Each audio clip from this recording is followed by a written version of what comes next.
Morning, 7:07. Ngali ako ng gising. Alam niyo ba kung saan ako nag-parking? Parking talaga. Like my own parking space kasi yun. Dito ako sa ano eh. Hypermart nila to eh.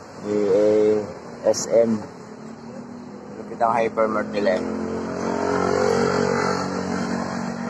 Wala pa naka-parking eh. Kaya naki-parking din ako. Kakala sir. Sa kapulisan natin. Natingan ng outpost ng pulis natin. Ito na ako natulog. Walang tao kasi sa Capitol eh. Ng Ilocos Norte. Ayun Capitol. Gabi na kasi. Dumating ako, alas 8 pasado na.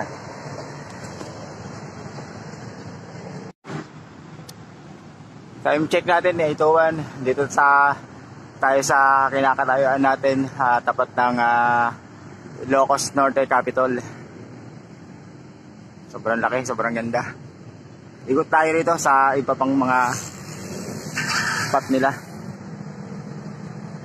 5 kilometers na bago tayo dumating ng Bacara. Naka 490 na tayo.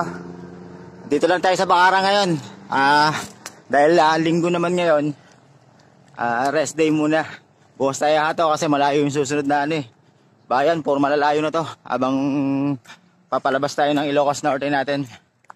Ayun muna. Rest muna tayo rito sa Bacara. Sa munod na bayan lang to, galing sa Lawag.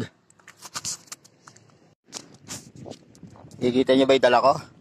Isa siyang pampano, uling, at pang parelax.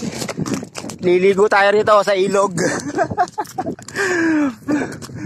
Sunday naman ngayon, relax muna tayo.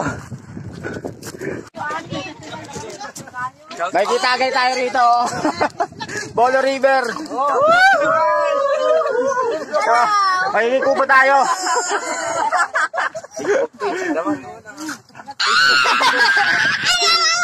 Idol, ano yung Facebook page mo? Ferdinand de la Merced lang yung paggamit ko. Ay, nahulog na yung ano.